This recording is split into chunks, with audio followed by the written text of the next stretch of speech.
अब देखो इस क्वेश्चन देखते हैं, जीएनपी एट एमपी पूछा हुआ है, ठीक है ना। अब जीएनपी एट एमपी वो इनकम मेथड से एक्सपेंडिचर मेथड है, ये कंटेंट पर डिपेंड करता है, ध्यान रखना बेटा। तो यहाँ पे हम इनकम मेथड के पॉइंट दे रखे हैं आपको, कंपल्शन एम्प्लॉय वगैरह, तो ये चीज़ भी ध्यान रखनी पड़ेगी कि कंटेंट जो पॉइंट है कौन से दे रखे हैं। तो जब भी अगर हम इनकम मेथड की बात करते हैं तो मैंने आपको बताया सबसे पहले हमारा मोटिव होता है एनडीपी।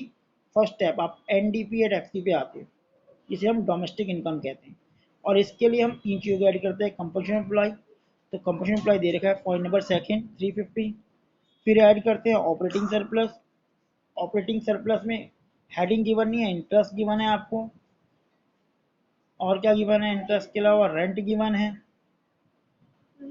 ठीक है, और प्रॉफिट गिवन है, तीन चीज़ गिवन है, ऐड कर दो। प्रॉफिट है 220, ये इंटरेस्ट है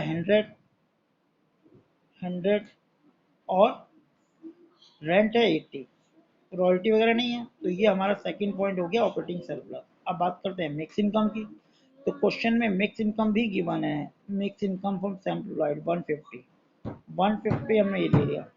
तो जब इन सबको हमने ऐड किया तो हमारे पास वैल्यू आई निकल के 900। ये हमारा N D P at F C हो गया। अब निकालना क्या है, निकालना है gross national product at M P निकालना है, और हमारे पास है N D P at F C. तो बेटा कैसे करेंगे इसे, देखो मैं इसको यहीं पे से रब करके कर रहा हूँ।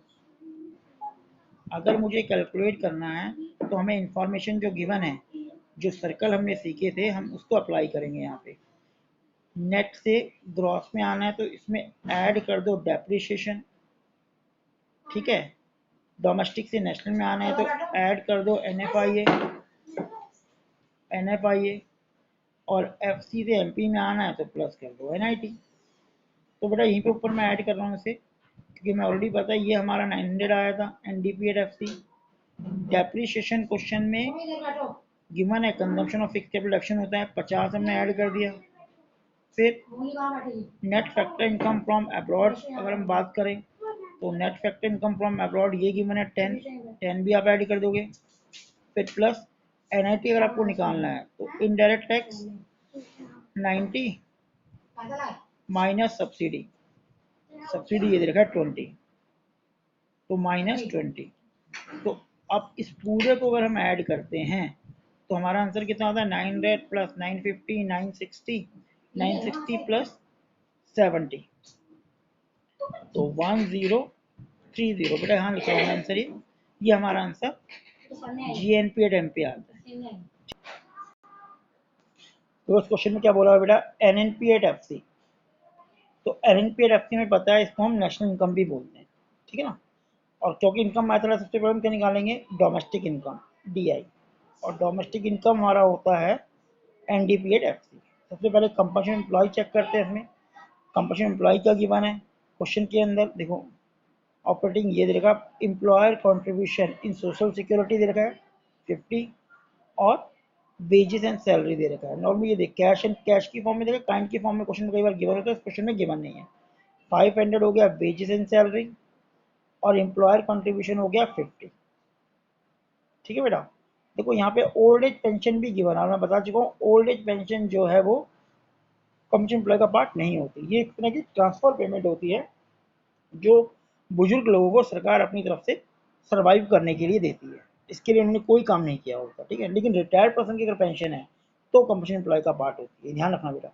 फिर अगली बात आती है ऑपरेटिंग सरप्लस। अब ऑपरेटिंग सरप्लस में क्या क्या आएगा वो चेक करते हैं हम, इस कंटेंट में हमें क्या क्या गिवन है ऑपरेटिंग सरप्लस के लिए। तो क्या क्या गिवन है, अगर स्टार्टिंग से हमें चेक करें तो यहाँ पे गिवन है डिविडेंड गिवन है, प्रॉफिट गिवन है, ठीक है, और ऑपरेटिंग सरप्लस भी गिवन है। बेटा जब operating surplus main heading given है तो हम डिविडेंड प्रॉफिट किसी को नहीं लेते, क्यों, क्योंकि इससे सब पार्ट होते हैं। तो सीधा आपको ऑपरेटिंग सरप्लस गिवन है 900, आप वो ले लोगे। फिर मिक्स इनकम की बात करते हैं।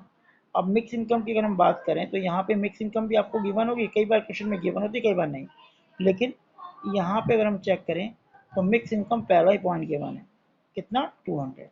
तो बेटा इन सबको जब हम ऐड करते हैं तो हमारे पास 1650 आता है, 1650 करोड़, ये डोमेस्टिक इनकम होती है।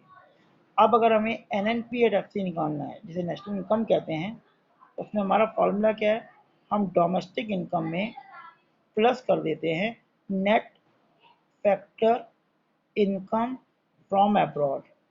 तो net factor income from abroad हमें गिवन है -10। तो इसका मतलब 1650 में हमने प्लस और ब्रैकेट में नेगेटिव वैल्यू है 10, इसको ऐड कर दिया, तो हमारे पास जो आंसर आया वो आया 1640। ठीक है। एक बात रखना मेरे, कई बार नेट फैक्टर फ्रॉम अब्रॉड किया टू अब्रॉड गिवन होता है, अगर ये फ्रॉम किया टू गिवन होगा तो यहाँ नेगेटिव आएगा, इस बात का ध्यान रखना। इस बात को हम और क्लियर कर लेते हैं। अगर हम net factor income from abroad given है, फ्रॉम अब्रॉड गिवन है तो ये वैल्यू पॉजिटिव होती है। Net factor income to abroad अगर गिवन है तो ये वैल्यू नेगेटिव ली जाती है।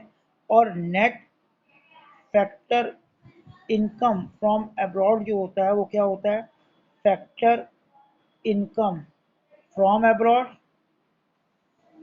Minus factor income to abroad, इन दोनों का डिफरेंस होता है। तो इस बात का ध्यान रखना कि हमें क्या यूज़ करना है। ये net factor income from abroad है, यहाँ पे net factor income to abroad है, ये फ्रॉम है और ये टू, टू वाली वैल्यू नेगेटिव लेके चलोगे आप फॉर्मूले में।